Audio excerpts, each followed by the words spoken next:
I'm Hero Chaudhary. I graduated from IIT Bombay in 2004. And background-wise, I grew up in Rajasthan, from Bikaner. Now family is in Bikaner and Jaipur. And I went to do electrical engineering at IIT Bombay. So 2000 to 2004 batch. And my batchmates are doing some incredible things. So I'm very proud of those guys. And you know probably most of these guys. So after 2004, I moved to US to do my master's. I went to WashU St. Louis, did my master's, and wrote some IEEE research paper. And then when I was doing my master's, I did a summer internship at Motorola in Schaumburg in Chicago. And what was interesting is that 3-month internship that they gave me, I was able to finish it in 1 month to 1.5 months. And if anybody knows about US and if knows how the US suburb works, Schaumburg suburb life was kind of, it kind of sucked, you know, and I really was thinking that, do I want to live in suburbs, write codes for rest of my life? Will I get bored after 6-7 years, you know, because everything becomes very routine and monotonous. And that internship actually really made me think about a lot of things, like, do I really want to be an engineer or something? So then I talked to some of my IIT seniors, you know, Nirav, Bipin Mehta, Parul, Pratik, a lot of people I know. And I asked them different type of career options that people take after they graduate, or if they don't want to be engineer. And I got some feedback. I went back to my professor, and he was very interested actually that I stay and I do a PhD, and I don't want to do a PhD if I'm not staying in engineering. So I explained to him everything. And after talking to a lot of people and talking about consultancy and different kind of jobs, I realized I really don't want to do a lot of travel also, you know, so consultancy and everything was also out. So finally somebody said, look, quantitative finance is coming in. It's pretty big area. You know, you're very strong background in the math and stat. So why don't you join some sort of hedge funds? And I'm like, what are hedge funds? And they explained to me how this business model works and how you do investing. So I thought it was pretty interesting because stock market or markets never stay the same. Every few years there are economical cycles, things come and goes, technology trends come and go, and new companies get built out and old companies die, or new companies do things in a more innovative way because of the new technology, and they are writing everything on new tech stack. So I thought it was pretty interesting, and I decided to actually move to investing right after I finished my grad school. So first 5 years I worked based out of Chicago in a hedge fund, which was run under UBS, which is one of the biggest Swiss bank. And we were a interesting team of 4 or 5 people. Everybody else has a PhD other than me, and they had PhD in finance or PhD in economics or all sort of things. And we were writing basically hardcore. We were building out really statistical models. It's, if you think it was a reverse Bayesian conjugate prior problem, where you have the inverse problem solving, meaning you actually every day get the stock price, and then you try to estimate what are the factors that are causing stock to move in that way. And you try to create the best fitted model for that. So I was basically studying time series of 20, 30, 40 years of data all around the world. And we were coming up with these signals, and using that signal, we build out these mathematical models. We run the optimizers on it, and we were trading close to $3 billion. We were 4 people and we were trading like massive amount of money. And I was very young, 22, had no idea. I was just enjoying it. When I will come in the morning and I will see like millions of dollars of moving, because what we are changing one thing in the model.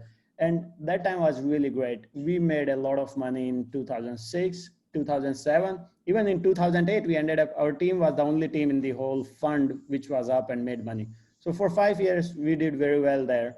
But during that time frame, I realized that that I know a lot about stat and math and quant models, but I don't know anything about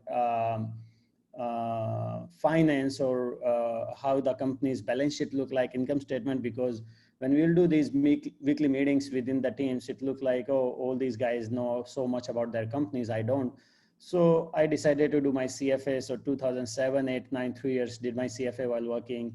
And the more I studied the fundamental side, the more I liked it.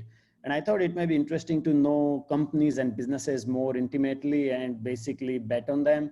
And that needed actually a complete retooling and new job and new fund. So during that time, I decided to leave UBS because of this, plus other reasons like financial crisis happened. Running a hedge fund or business within big bank will be very tough. Banks will have regulatory capital requirement. They will have all sort of clamping on the compensation and all the different things. And basically good talent will anyway leave. So I was very lucky to foresee that in 2009 and early 2010, and took me a year to figure out what I wanted. I got multiple offers from different funds, rejected them till the time I found what I wanted. And at the end of 2010, I got an offer from a fund in New York where they thought India Internet may be coming up, and they thought it may be good to check out how India Internet may look like. They wanted some guy, and I was just lucky to get that position at that time without having any background. And I had some great mentors there. So I joined them.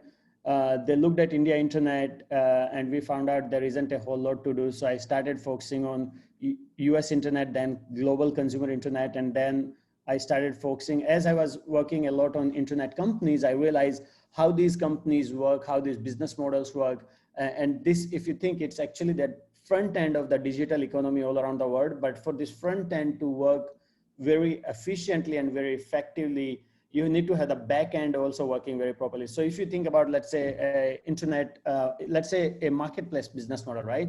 So if you think about Amazon, Mercado Libre in Latin America, Rakuten in Japan, or Shopee in Southeast Asia, or now Flipkart in India, all these business models, the front end, you are basically connecting buyers and seller, but to work it properly, you need to have very good payment ecosystem. You need to have very good logistics systems so that you can provide end-to-end frictionless customer experience.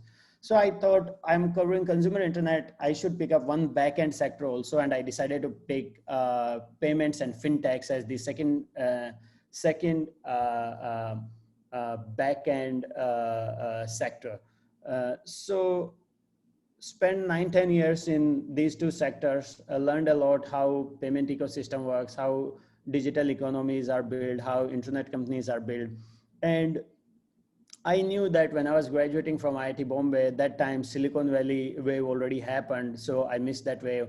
And when I joined this new role, China internet companies were coming public, and China wave also happened. So I don't wanted to miss out what was going to happen in India internet at some point, or what was going to happen in Southeast Asia. So started meeting a lot of entrepreneurs and started coming to India in 2012, 2013, sometimes 2 times a year. Sometimes I did even 4 times a year. I remember there was a time when I flew to India to attend an event in Mumbai for 2 days and flew back after 2 days after meeting a lot of founders and entrepreneurs. And during that time, met a lot of interesting people. Met Kunal Bahl from Snapdeal. Before he launched Snapdeal, he was working on some Groupon type daily deal company and was trying to raise funds. And what I observed in early days of ecosystem building in India, that entrepreneurs are out there trying to build out these companies, and VC funds are there who are trying to fund the companies. However, even though smartphone got launched in 2008, India has not only expensive smartphone uses like iPhone, but they also Micromax, Xiaomi, Oppo, Lava, all the low-end smartphones too. But things that stood out to me was that consumers were using smartphones as feature phones even now, and nobody wanted to pay for the data. So I thought that these businesses, how they will build very big business, because if consumers are not online, it may be very difficult to create a big business. And you can see from previous generation internet companies, which are like Make My Trip or Just Dial or Yatra, which were built out before smartphone era, and they are more like heavy on call center and a lot of other things. So I keep on tracking the companies, but decided not to do anything formally. I started making some of the angel investments on my own. And we created this group called Powai Lake Ventures. And we were just going crazy at that time. We were just left and right investing in the companies, 5 lakhs in one company, 10 lakhs in one. And it became so popular, so big. There were people coming out from all over the world. We didn't even know who just had so much money. They just wanted to give us money. But that was go-go days of 2014, 2015. And we learned our lesson in pretty hard way, actually. So I invested through that platform in the beginning. I invested through this platform called Let's Venture in India. And then I was meeting all these entrepreneurs on my own who were maybe done till Series A or B, but I was able to convince them to take my money at Series A stage or something. And I did some of my own investments also. During the same time, I also started doing investments in local companies in US, also US listed, US seed rounds or series rounds, early stage rounds. And then what happened is that Reliance Jio came in India in 2016, late 2015, early 2016. And I thought that was a very interesting moment because data became one of the cheapest data in the whole world. But more important is the data uses by consumers in tier 1, tier 2, tier 3, tier 4 cities spiked up materially. And consumers were using the highest amount of data that I ever seen all around the world across any telcos. And that was very unique because I thought that now you can make a case that by 2030, 2035, from 20, in 2016, around close to 70 to 80 million transacting users who are in India on internet, including broadband plus smartphone. But you can make a case that in 10, 15 years, there can be anywhere between 600 million to maybe a billion transacting user on internet across anywhere from tier 1 to tier 5, tier 6 cities, including villages. So when you make that case and you think there will be all these users who will be coming online, and you also have to see that first generation entrepreneurs who were building companies between after iPhone came in 2008, meaning they were building companies between anywhere between 2010 to 2014. Some failed, some sold their companies, some had exit, meaning they will try to recreate next generation companies now. And some of these companies will be pretty big. And it looks like you can make a case that India will have basically multiple multi-billion-dollar companies coming out over time. So I thought it's a good idea to go and look for something where I can get involved in full time. And during that time frame, explored my options, talked to a lot of people, and through connections of my IIT batchmate, was able to connect to the BNext team. And BNext team liked me a lot. I liked them. Our skills were very complementary. A lot of VCs, if you think about most of the VCs, they are either the entrepreneurs or who became investors, or they were, if you look at the way Sequoia or the other funds hired, they were ex-McKinsey, Bain consultant guys who went into the VC fund and then made their way all the way up to the partner level. What I brought is, I brought basically top down from the public market to late stage type background, and then trying to go all the way to the seed round and early stage round. And I thought it was, we thought it was pretty unique because some of our companies at BNext were getting bigger and they were approaching in Series D, E, or at some point public stage. At some point they will be at IPO stage. So they needed a lot of help. Also bringing out the not only the betting on founder, but understanding the space and more like technical insight into how things may develop and evolve, and what are the global comps and how things are trending all around the world, that kind of skill set.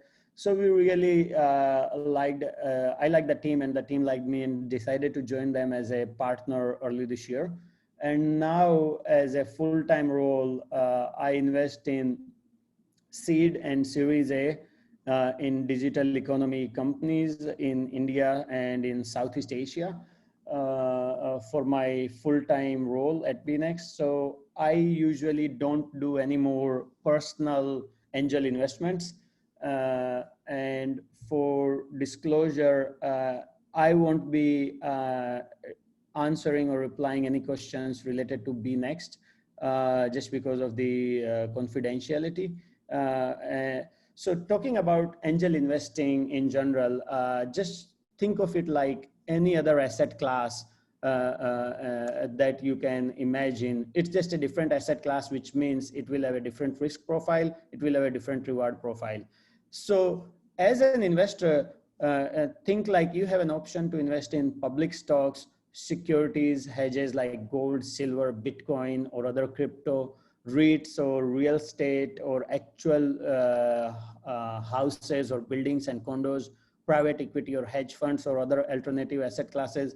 So since these are all different asset classes, you have to view different risk reward profile for each asset class, and then you have to make your own allocation and judgment.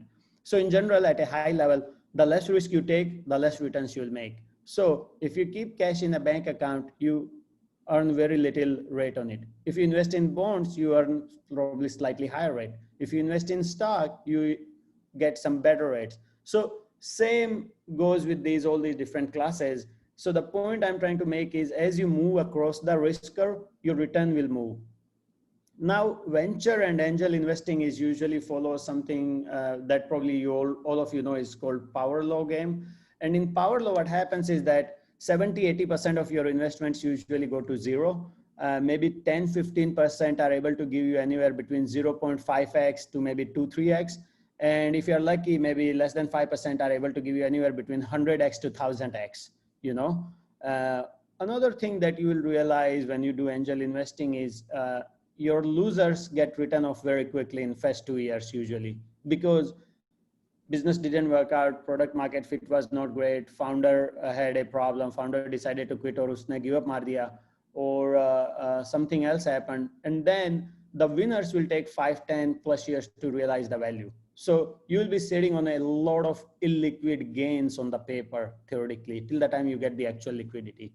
So if you decide to do angel investing, you really need to think about your risk return profile. You also need to invest in a certain minimum number of companies to build out a portfolio, just because the way power law works. So usually maybe 15–20 companies may be good to build a normal portfolio. So before this session, when I was thinking to prepare, I finally actually decided to look at how my investments are doing. And I maintain a spreadsheet, and last time I updated was in Feb earlier this year. And I don't check that spreadsheet that often. I just check randomly whenever something comes up. So I checked, I have done total close to 18 or so investments on my own personally. Some have been written off to zero very soon. Some have paper value anywhere between 3x to 20x plus. So I'll give you an example. Like in the heydays in 14–15 of Powai Lake Ventures, when we did investments, I did 5 investments there. Out of 5, 4 went to zero. In one, I got 2x return. Close to out of 18, 7 investments have gone to zero. In one, I got 0.1 time exit of what I put in. In one, I invested in a late stage company that came public. I still own it. And remaining are still alive, and let's see how they go. But then other thing I'll tell you is that if you invest in as an angel, if you invest in companies, there are a few things which I think at a high level you should know. One is valuation. In early stage, there is no valuation benchmark. Usually, you are betting on a founder, you are betting on a problem statement, you are betting on a lot of different factors. You don't know the trajectory of the business. So whatever the lead investor agrees on, or whatever the founder wants, if he can raise money at that valuation, that's what the valuation is. You cannot say that, oh, I thought it will be 5 crore, founder is asking for 20 crore. If he's asking for 20 crore and he gets 20 crore, 20 crore is the valuation. If founder is asking 15 crore, and a lead investor says, I think I'm very comfortable in 12 crore, I won't give you, and founder agrees to it, 12 crore is the valuation. I'm just giving you the examples. Second thing, information rights.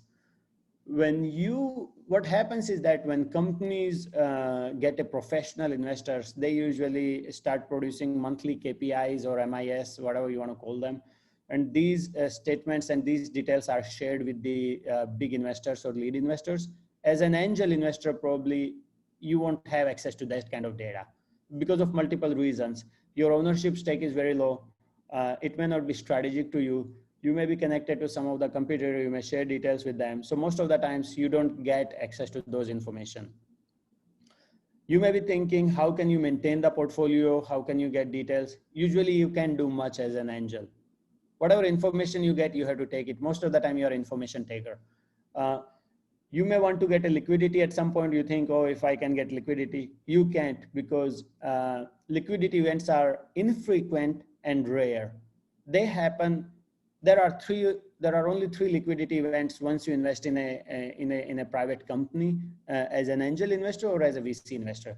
And those 3 are either company goes public, or company does an M&A, or company goes bankrupt and business shutdowns. Other than these 3, there is no other exit usually. Yes, sometimes you can get secondary transaction, which is great. If you want to take it. But these are high level how you get exit. So this is all I have prepared, and I think you can write the questions in the chat and we can answer them one by one. What do you look? The first question. What all do you look in a startup before investing? Originally, when I was doing investing, whenever I did investing on my own, I will go by my gut feeling. So I'll give you an example. I made an investment in Healthcart, which ended up splitting into Healthcart and 1mg later. And the investment I did is, I think it was 2014. I don't remember the year, but it was 14. It was either 13, 14 or 15, one of those years. And I was in India and I was in Jaipur at my parents' house, and some uncle or somebody came to meet, and we were sitting in the living room, and I was just learning what's happening in India. And I think somebody was sick, or they were talking about, and they said, oh, there is this app of 1mg where you can check everything about any information you need. I said, really? They said, yeah. So I checked the app and I'm like, do you use it? And then I heard from my parents and everybody that everybody uses it all the time. I thought that was very unique for me. So then I started doing more work. I met the founder, I met the Prashant, and I met him a few times, and I convinced him to take an investment from me. So I invested in that company. But point I'm making is, earlier I was just doing more gut-based or anything, that kind of investment. But if I had to give a professional investor's answer or reply, usually you look for a few things. Since you are doing angel investing at very early stage, you are betting on the guy or girl.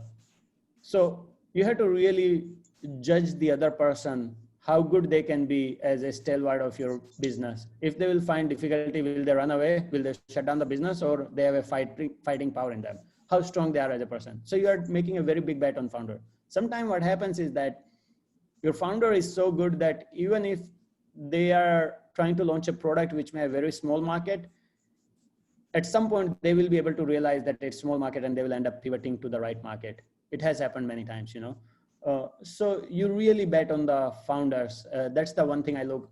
Other thing I look is, how big is the addressable market? Let's say I'm betting on a founder and in a space where total all the companies which are out there, public, private, and they are all doing, let's say 10, 20, or maybe max 100 million in revenue.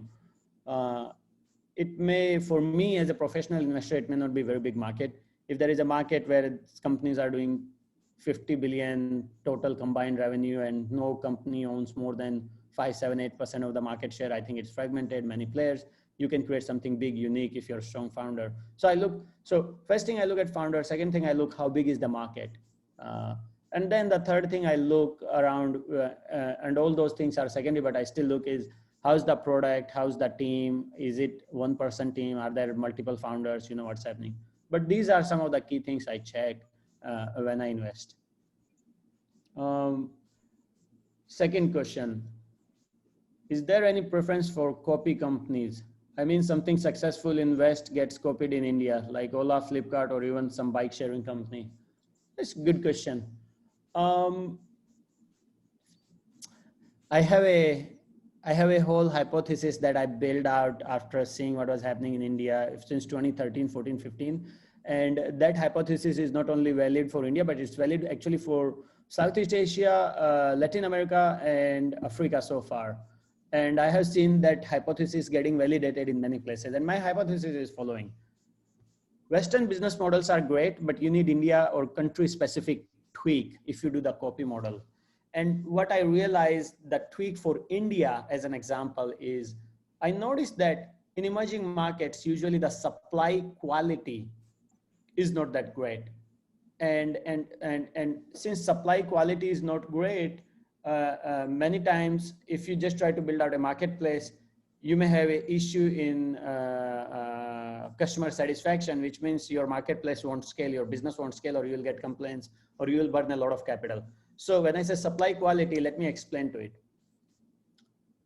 Ola, when they try to build out the business, if you try to build out Uber style business, it's very tough because car quality may be poor, car may have smell, driver may not be proper. So what they did is that they started incentivizing, they started training the drivers. In US, you don't have a lot of that thing, you know, or they started standardizing a lot of things around the car and few things. They started giving them a lot of incentive to scale and grow. Or in case of the Flipkart, as an example, because the supply was not standard, you cannot guarantee the quality. If you are ordering, let's say a fuse or a switch or a small toy or something, what it may look like on the website, you may not get it. So they started controlling the supply side twofold. They started taking control of the supply, and that's why they had the 1P versus 3P model basically.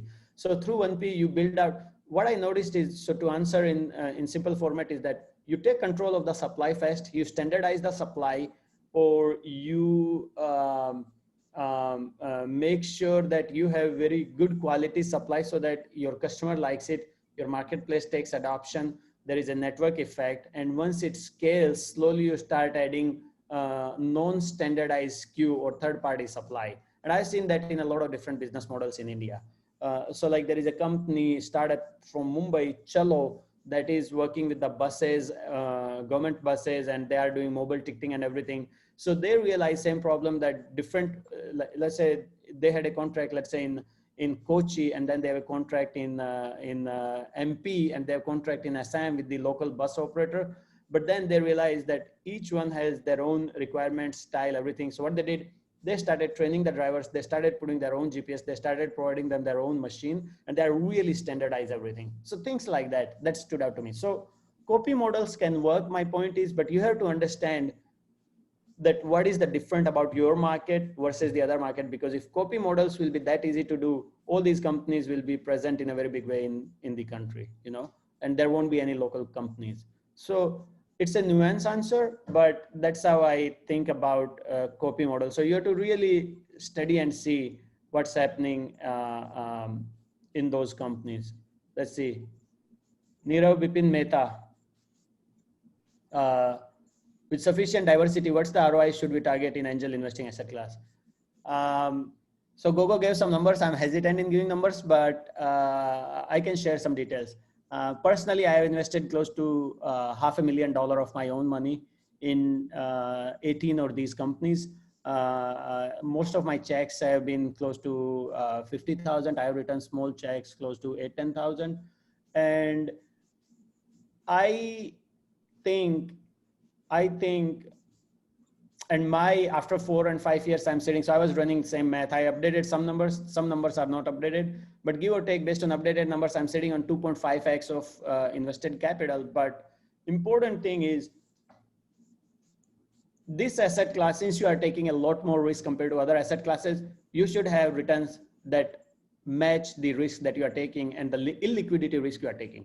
So ideally, I think you should be able to at least beat S&P benchmark minimum, because Otherwise, you can just invest in stock market, public liquidity, and you can make much better returns there, and you can take out your money any given time, and you can basically do a lot of different things.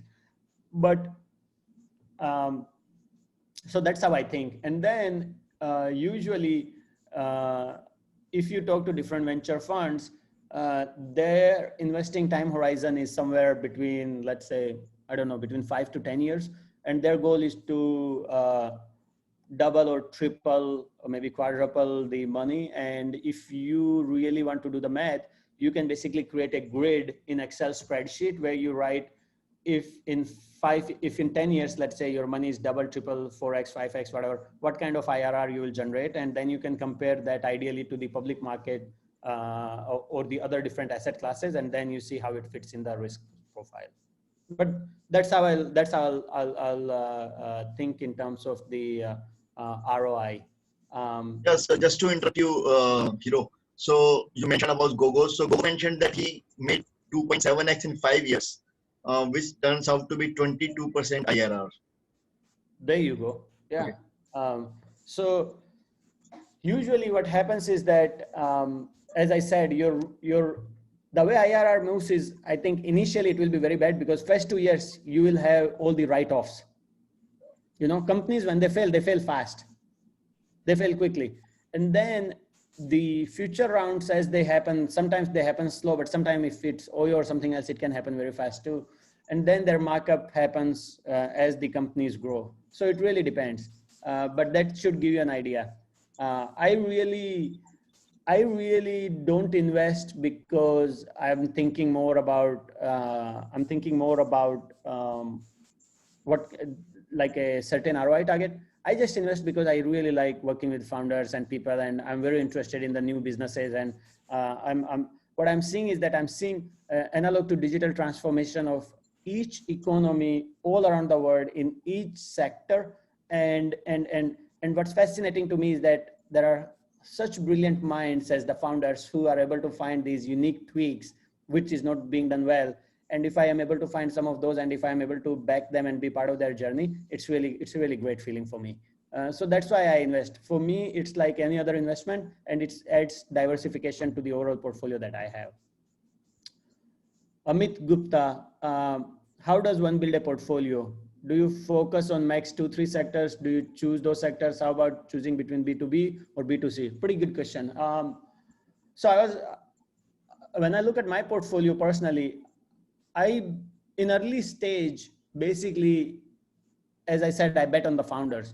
So when I bet on the founders and I looked at my portfolio, my personal portfolio has healthcare, has consumer internet, has payments, has companies in India, has companies in US, has B2B, has B2C, all sort of things. But I really don't think that you should restrict yourself to one particular sector or one particular geography also, if I have to say, because it's very difficult to follow that sector in great details unless you are doing it full time as your job. Like I covered consumer internet and payments for so long, so I know about those sectors, but still I feel like I don't know so many other things in these sectors just because the space evolves really fast. What's happening is that, and let me add one more line to that. What's happening is that if you think about what Fed is doing and what all around the world is happening, is that all this money printing that is going on in the world, that extra liquidity slowly keeps on trickling into different areas, including early stage or angel investing also, or in seed or series A and B, everywhere. So what does that mean? That means that there is more than ever capital available to every founder's. Access is everywhere. So more and more founders are coming in. They're building out more business models. Earlier, if you just think about internet or anything, you can think that initial business models were horizontal business models. So eBay, horizontal classified, right? Amazon, purely horizontal business models. Then when people thought that in horizontal business models, you build companies, people started going to the verticals. Wayfair, home vertical, everything is moving to verticals. Once people started optimizing in the verticals, then they started combining a lot of other things within the verticals. So I think unless you know about sector very well, I think you shouldn't restrict yourself to one particular area or sector. It's good to learn as many sectors and invest in as many sectors as possible. Between B2B and B2C, just remember that B2C sectors or companies usually have potential to give you maybe 100x very quickly. But B2B companies will be more steady eddy. Just because it's B2B, sales cycles are longer, deal pipeline is longer, it takes a company to close the deals longer. And once you close the deal, after that, the ramping of that client takes longer, you know? So it really depends. Rosan De Silva, what would you suggest for large investors who can dictate 3-4 crore per year to angel investment? Just put 5-10 lakhs with others or more concentrated portfolio? It's a good question. And I think it really depends. So I think it depends on your, it depends on many things, including it depends on your, first of all, it depends on for how long you have been investing. If you have been investing for long enough and you know the space, you go by gut feeling. Like there were companies which were very early before product market fit, where I wasn't sure what to do. So I wrote very small check. And there are companies that I invested where I wrote very big check. I just made an investment a few months ago in Coinbase, just because I have very bullish bias in Bitcoin and crypto. And I think Coinbase is probably another way to play Bitcoin bet, you know? So I made a very big investment. It can go wrong, but I'm hoping I won't lose all of the money, as an example. So it really, my point is, it really depends. If you are comfortable about something, or if you know something, you can make bigger bets. If you are not comfortable, you can make smaller bets. And as incoming information comes, as you learn about that sector, as you learn about the company, as you learn about their competitive position, as you learn about how well their product is doing, and if they raise future rounds, hopefully you can keep pro rata or you can increase your allocation. So it really depends. I will give you an example. I was very bullish on India's EdTech, and I invested in a company and in very early stage, did very well. They were killing it. And then they raised Series A $3 million from a very big foundation and looked like they're doing better. So I tripled what I put in the first round. And funny thing is, what happened after, I saw the business, I saw how well they were doing, I saw how well their app was doing, but I didn't spend a lot of time with the founders because I was not able to. And I couldn't understand, I couldn't see a few flags that I should have seen earlier. And what happened is that founders has a split in them, and one founder got kicked out, and after that everything fell apart, and company was getting sold to one of those very big companies that you see in the news in last few days. All these companies, there are only 3-4 companies which are raising all these multi-million-dollar. It was getting sold to the other company, but the other founder who got kicked out sued the company and money got stuck there, you know? So my point is, it really depends how you want to invest, but you should think about founder space and how well they are doing, and then you can basically top up, as I say. Then Naveen, overall deal closure and volume this year in general, how it is compared to last year in larger Asia? I don't know. So I don't have the definitive numbers in front of me, so I don't want to spit out a number that is probably inaccurate. So I don't know, but that data is usually available. All I can see is I'm actually seeing some really good business models, some really phenomenal business models across Asia, in India. I'm seeing good founders. I'm seeing some companies really, truly breaking out, meaning their business is doing much better now, despite lockdown, despite all these COVID cases, and it's at a much higher run rate than it was in February. And then there are some companies where I'm seeing businesses still recoping, and it's at 60, 70, 80% of the level of the Feb. That's all I can say. I don't know about deal closure and the volume. All right. That's all I see, Varuchi. Any closing? I think we also planned this session for 45 minutes, and we are about 2 minutes short of 45 minutes. So let us wait if anyone has any more question. Else we can take a half an hour break, and in 30 minutes we have pitch by DSP, DSP Work, which is a home automation player. So any questions, or we are good to close? Okay, so I think we are good to close. Let me make a quick advertisement also then, since there are so many smart people here, you know, some are my seniors also.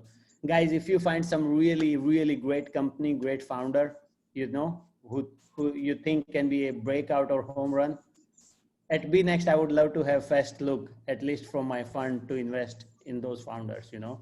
We are very founder friendly, and we love to back great guys, especially from IITs also, because I have a biased opinion about guys from IITs, you know. So that's all I'll make as a advertising pitch. Hero, this was outstanding. This is Mukul from Virginia, US. Just listening to you and the journey that you have had was total. I was in awe when you were talking about all the chai and all the statistics that you did. So you haven't applied that since then, huh?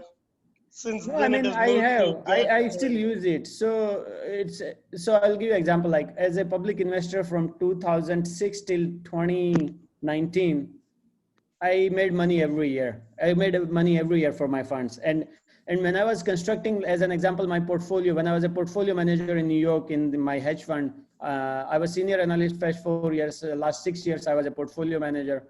I'll construct my portfolio where I will basically, I know how many companies to have a normal Gaussian distribution, to not have a fat tail risk in my portfolio, not to blow up.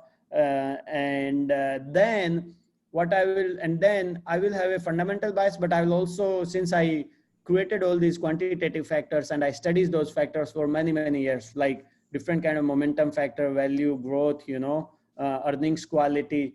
I will use a lot of those to see if I see something unique where those factors may change within 6 weeks or 2-3 months, and I want to front run these quant funds. I used a lot of those stats actually. I cannot say that I didn't. And in fact, even now, many times I use a lot more analytics than typical early stage VC uses.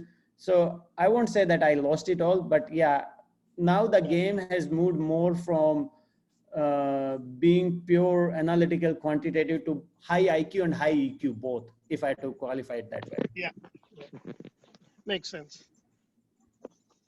Anyway, we can invest in BNext. What is the minimum, like in your fund, that you guys take?